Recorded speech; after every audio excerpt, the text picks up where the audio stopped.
आज की कहानी है अमेरिका से सुषम बेदी की रणभूमि। सुनिए वैदेही के स्वर में। उस बैंक के मैनेजर के पद की नौकरी अचला को बहुत पापड़ बेलने के बाद मिली थी।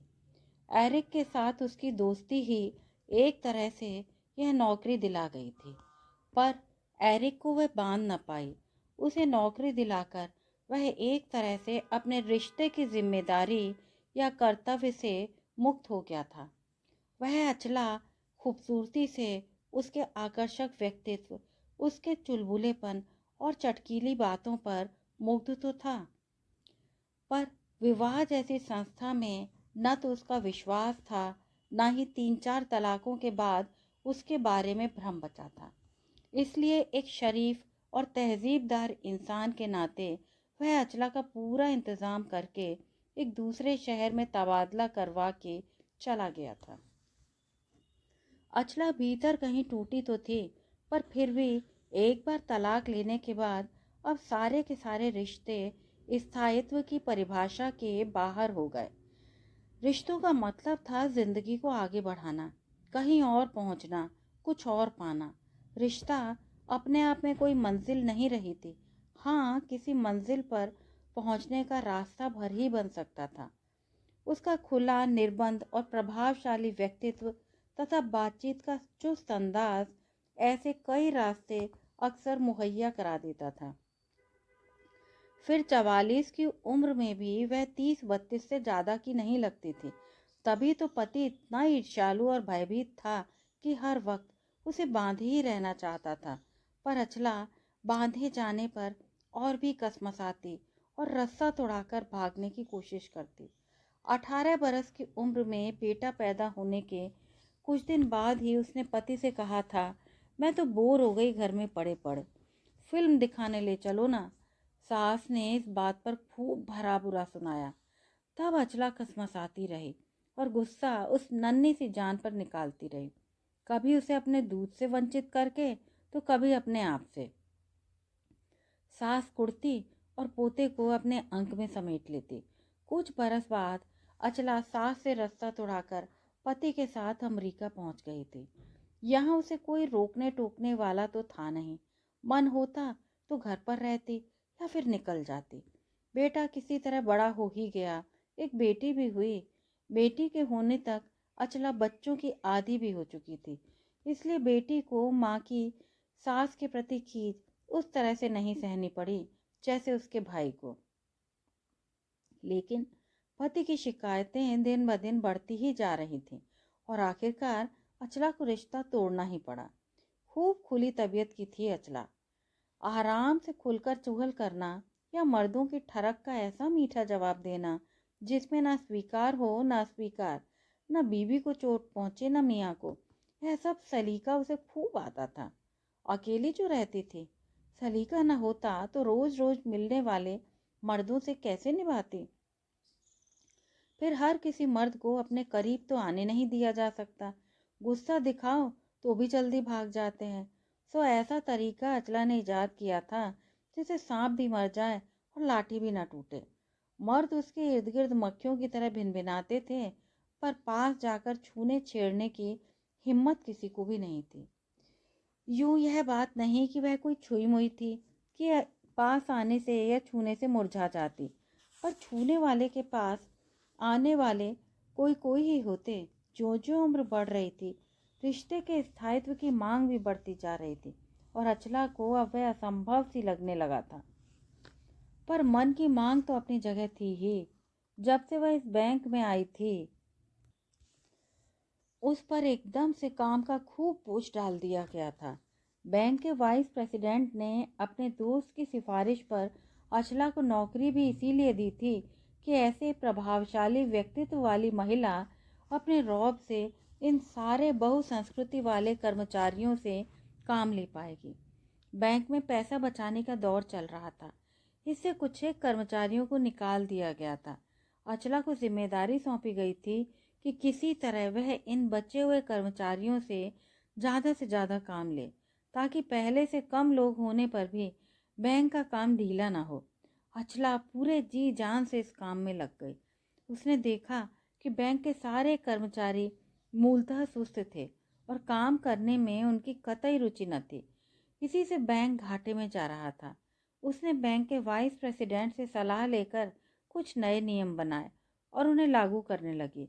उसने देखा सब काम पर देरी से आ रहे थे और रजिस्टर में वक्त वही भरते थे जो कि काम पर आने का नियमित समय था। इसी तरह लंच 1 घंटे का मिलता था। सब रजिस्टर में 1 घंटा ही दर्ज करते, जबकि 2-2 घंटे बाद लंच से वापस आते। सब चूंकि ऐसा करते थे इसलिए उनकी मिली भगत थी। कोई एक दूसरे की शिकायत न करता था। ऊपर से यूं सब बहुत विनीत थे। जो भी अचला कहती वे सुन लेते, बड़ी मुलायमियत से सहमति जताते। ये और बात थी कि करते वही जो खुद चाहते। अचला बहुत कम जान पाती थी कि उनके भीतर क्या कुछ चल रहा है, चूंकि उसका बाहरी व्यक्तित्व इतना रौबीला, आकर्षक और प्रभावशाली था। बहुत से लोग उसकी सामर्थ्य को कुछ ज़्यादा ही आंक बैठते थे और अक्सर उसे इससे लाभ ही मिलता था। अचला के लिए रोज रोज सबके आने जाने के वक्त पर निगाह रखना मुश्किल था। कुछ दिन तो वह यही सब करती रही, पर इससे मैनेजमेंट के दूसरे कामों में ढील पड़ने लगी। बैंक के कर्मचारियों में एक क्लर्क हिंदुस्तानी भी थी। नाम था भारती। भारती उसे बड़ी जिज्ञासा से टोहती रहती थी। बात होने पर पता लगा कि दोनों एक ही कॉलेज की पढ़ी थी। भारती उम्र में कुछ कम थी, पर अचला उससे कहीं ज़्यादा जवान और छोटी लगती थी। अचला ने भारती की आंखों में पढ़ डाला था एक चुपके से उभरती ईर्ष्या को, कि कहाँ तो अचला बैंक मैनेजर और कहाँ भारती अदनासी क्लर्क। फिर भी दोनों की बात शुरू होती तो होती ही जाती, जबकि अचला को अपने मैनेजर होने का या भारती को अपने क्लर्क होने का ख्याल कभी न भूलता। अचला को भारती से बात कर बड़ी तसल्ली मिलती कि एक जन तो यहाँ है जिसे वह पहचानती है और शायद उसके माध्यम से कुछ और भी समझ हाथ लगे। अचला ने एक दिन उसे कह ही दिया कि क्यों ना वे दोनों एक साथ लंच करें। भारती तो फूल कर कुप्पा थी। कहाँ तो बैंक मैनेजर, कभी उसके होने से भी वाकिफ न थे, और यह वाली मैनेजर तो उसे लंच के लिए बुला रही है। अचला जो भी भारती से कहती वह उल्टे अपने आप को महत्वपूर्ण मानकर खूब खुशी से पूरा करती।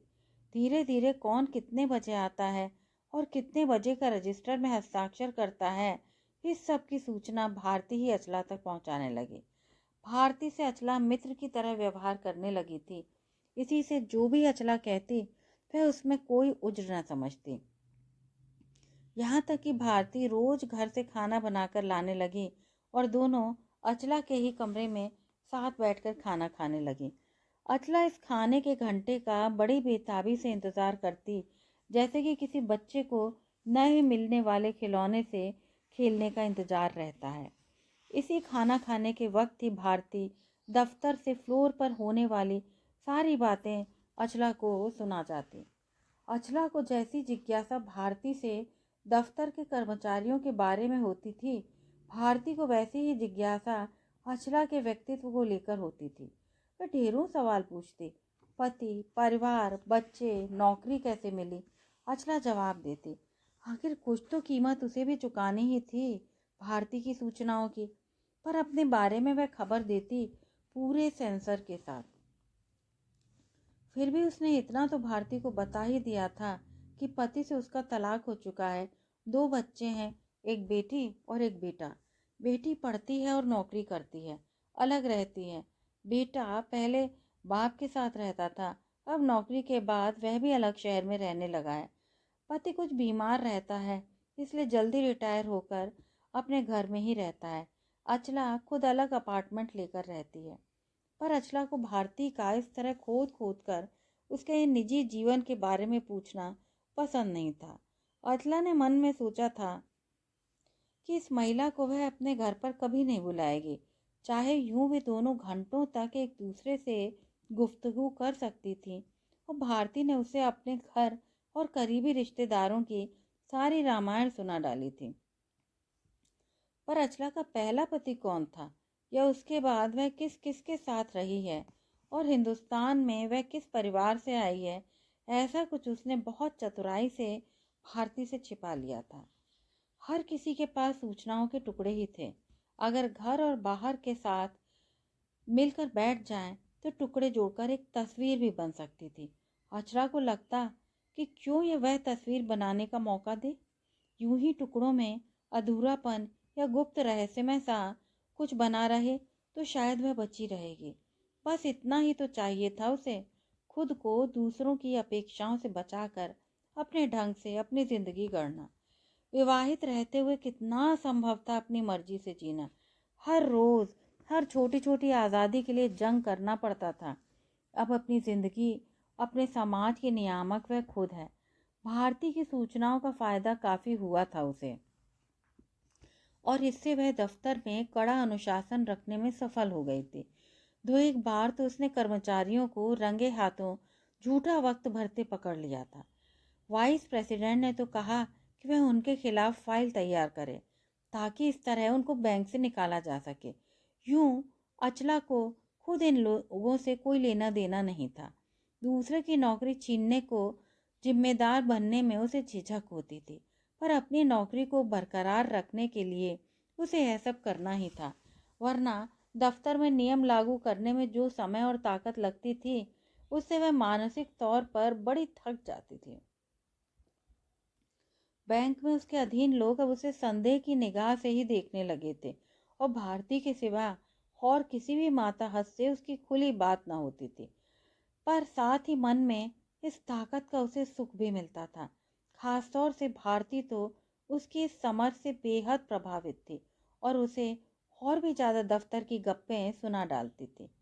यूं भारती का कौतूहली मन अचला के करीब आने के लिए कुछ भी करने को तैयार रहता था, पर साथ ही अपनी दी सूचनाओं की एवज में यह भी जानना चाहता था कि अचला की निजी जिंदगी किन तत्वों से बनी है।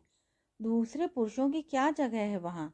आखिर अचला तो तलाकशुदा है, सो क्या अचला दूसरे पुरुषों के साथ शारीरिक संबंध रखती है?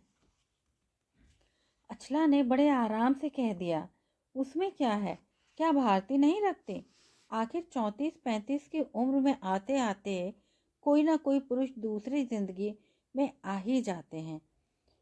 अचला को अचंभा हुआ था जब भारती ने उससे कहा था कि वह अपने पति के सिवाय उसने कभी किसी पुरुष को छुआ तक नहीं है और ना ही किसी को छूने दिया है।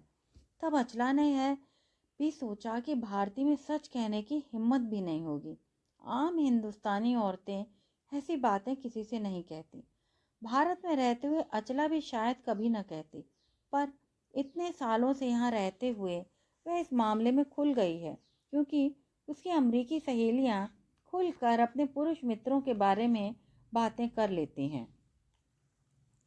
पर कह देने के बाद अचला पछताई थी, क्योंकि भारती अपने हाव भाव से कहीं उसे यह सुना गई थी कि अगर वह बैंक मैनेजर है तो सिर्फ इसी वजह से, वरना भारती और अचला में सच में कोई फर्क नहीं। एक तरफ भारती अचला के लिए जैसे उस भारतीय समाज का प्रतिनिधि बन गई थी जिनसे वह ज्यादातर अपने को बचा कर ही रखती थी। दूसरी तरफ भारती के साथ में एक घर लौटने जैसा सुख था जो अचला की रूहानी परवरिश भी करता रहता था। इसीलिए उसकी दोस्ती कहीं लाजमी होती जा रही थी।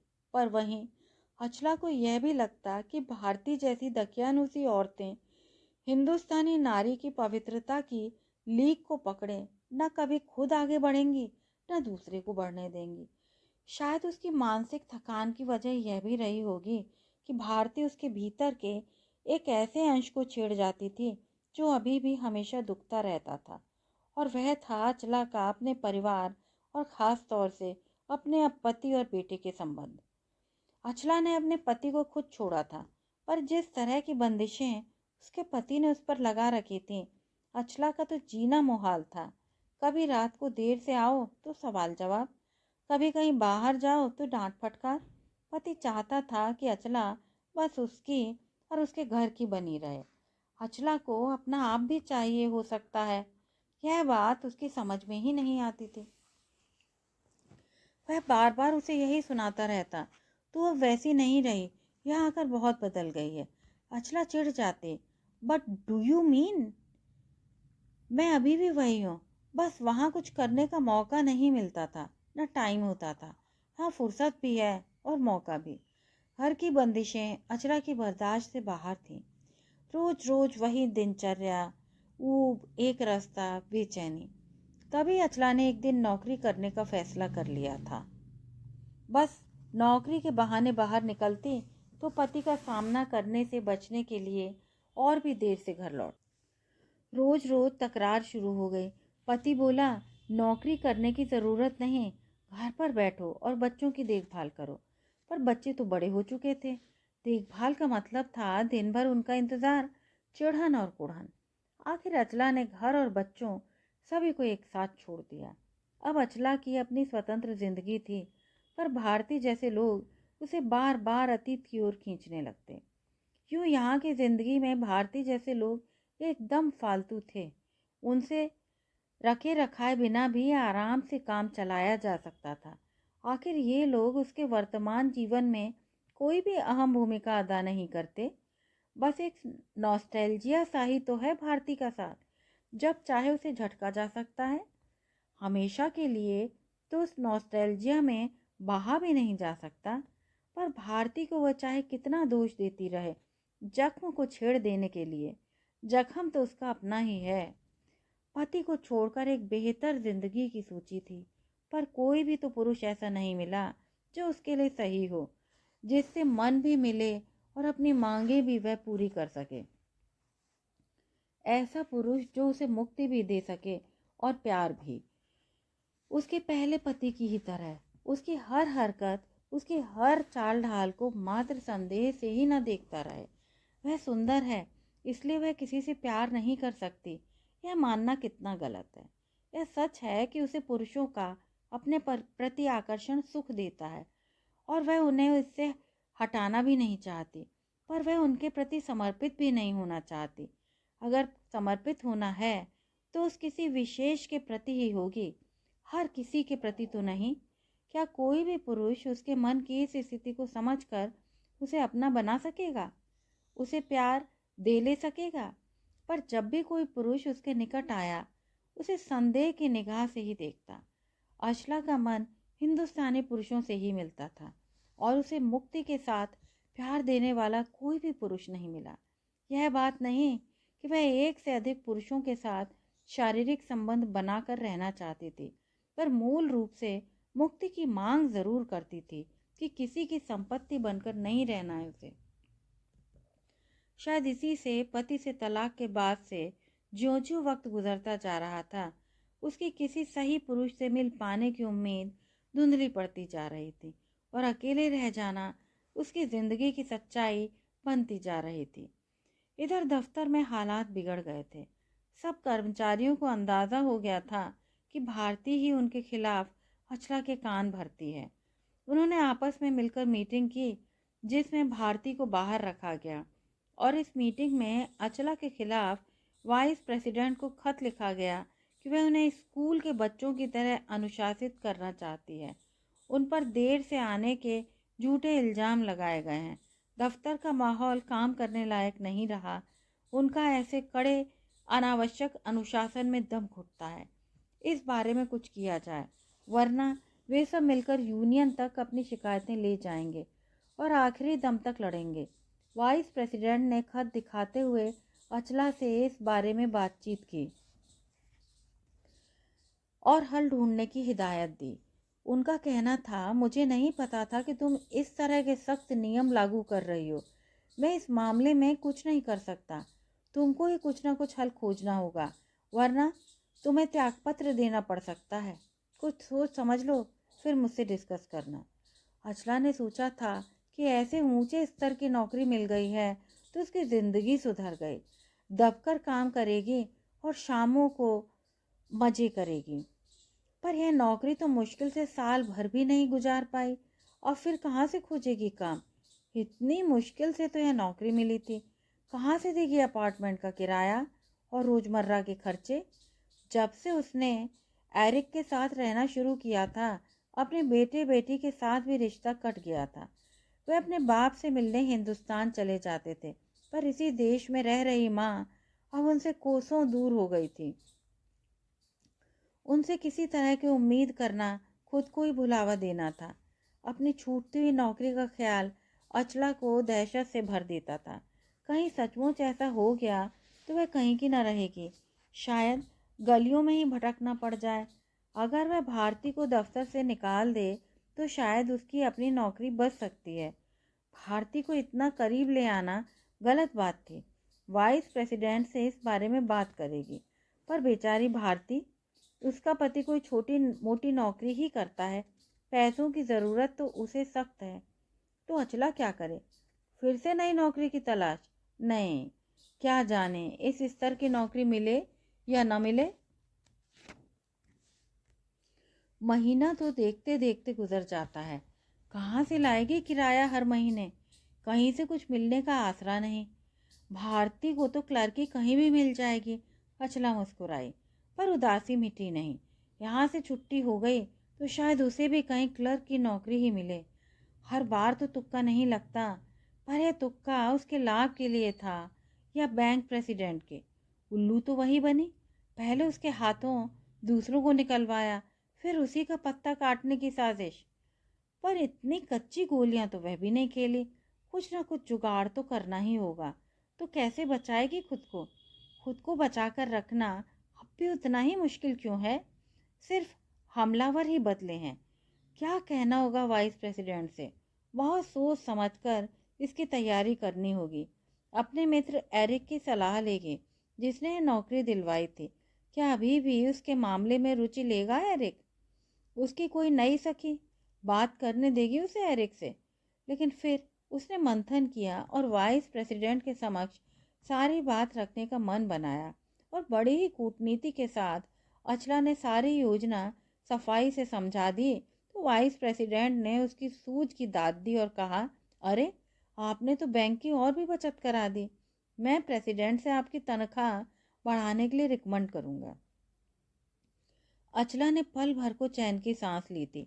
चलो उसकी नौकरी तो बच गई, पर मन फिर उद्विग्न बना रहा। अगले दिन ऑफिस में गई तो भारती उसके कमरे में आकर भबक पड़ी। क्या करूंगी मैं? कहाँ जाऊंगी? इन लोगों ने तो मुझे निकाल दिया। सबने कह दिया कि वे ऐसे विश्वासघाती के साथ काम नहीं कर सकते।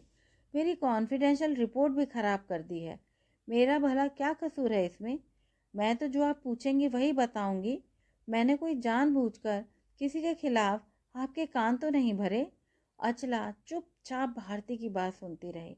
आप मेरा कुछ कीजिए, मैं तो फालतू में मारी गई। देखिए, मेरे पति के पास भी आजकल ठीक नौकरी नहीं है, बच्चे अलग पढ़ रहे हैं, प्लीज़। उसने भारती के आरोपों से बचने के लिए कहा, मैं क्या करूं? मेरी तो अपनी ही नौकरी को खतरा है। फिर बड़ा अपनापन जताते हुए बोली, इस दफ्तर में हम ही दोनों हिंदुस्तानी हैं। इसी से किसी को समझ नहीं आता हमसे कैसे पेश आए। सो डर के मारे अब हम दोनों की ही छुट्टी किए दे रहे हैं। खैर, मैं बात करूंगी, पर मुझे उम्मीद नहीं कि मेरी बात सुनेंगे।